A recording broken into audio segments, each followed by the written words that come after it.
Nenek tua ini tiba-tiba saja berubah menjadi wanita berusia 20 tahun setelah tidak sengaja mengunjungi sebuah studio foto misterius. Namun ketika nenek ini kembali mencari studio foto tersebut, studio itu sudah menghilang dan tidak pernah ada. Masun adalah nenek tua yang menyebalkan, sering marah-marah dan suka mengatur kehidupan rumah tangga anak laki-lakinya. Masun memiliki anak satu-satunya yang bekerja sebagai profesor di sebuah universitas, dan hal itu selalu dibangga-banggakan Masun kepada sahabatnya kakek Park. Kakek Park dan Masun bekerja di sebuah kafe lansia sebagai pelayan. Hubungan mereka sama dekat, bahkan mereka sering berpergian berdua dengan sepeda motor kakek Park. Hari itu Masun dimarahi menantunya karena memasak ikan tidak sesuai dengan yang diajarkan. Memang Masun memiliki hubungan yang buruk dengan menantunya. Menantu Masun memiliki anak laki-laki bernama Jiha yang sangat suka sekali bermusik. Jiha hendak pergi mengikuti audisi, namun Aeja, menantu si Masun, kurang menyetujuinya karena menganggap hal itu sia-sia. Tapi Jiha selalu dibela neneknya. Bahkan Masun memberikan Jiha uang jajan untuk dirinya pergi audisi.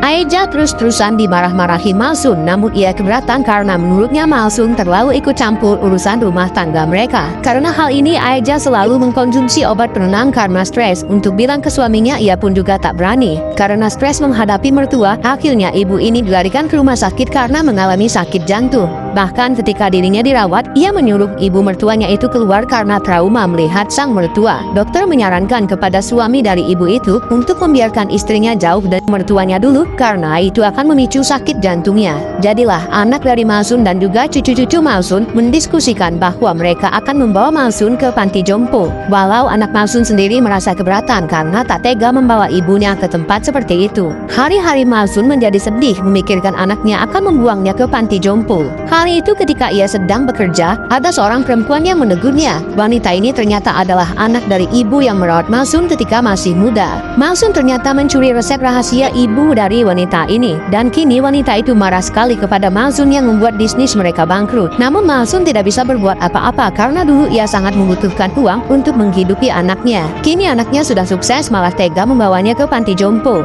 Masun yang sedih kemudian menelpon cucu kesayangannya Jiha. Jiha yang sedang berbahagia ingin dibawakan ayam goreng oleh neneknya. Nenek tua ini hendak membuat foto untuk pemakaman di sebuah studio misterius yang tiba-tiba muncul di depannya. Nenek ini pun mendandani dirinya agar terlihat cantik di masa-masa terakhirnya. Ketika nenek itu bersiap, fotografer ini bilang ia akan membuatnya 50 tahun lebih muda. Setelah nenek itu difoto, tiba-tiba saja fisik nenek itu berubah menjadi segar bugar, di mana ia bisa berlari-larian mengejar bis karena sudah berjanji dengan cucunya akan membawakan ayam goreng. Ternyata Masun tiba-tiba menjadi muda kembali, dan di bis ini ia heran melihat sekelompok anak muda tengah menggodanya. Karena Masun belum paham, alhasil ia memarahi pria di depannya. Kemudian ketika Masun menyadari pantulan wajahnya di kacamata pria itu, Masun heran melihat siapa yang ada di depannya kini. Benar saja ketika ia berbalik melihat kaca bis, Masun berteriak kaget. Cucu Masun yang menunggunya mencoba menelpon neneknya, tapi Masun yang di dekat sana tidak bisa menyapa cucunya karena sekarang ia sudah menjadi gadis muda berpakaian nenek-nenek. Akhirnya Masun memutuskan untuk pergi ke tempat studio foto itu lagi. Tapi anehnya studio foto tersebut menghilang, bahkan kata orang di toko itu tidak pernah ada studio foto sama sekali.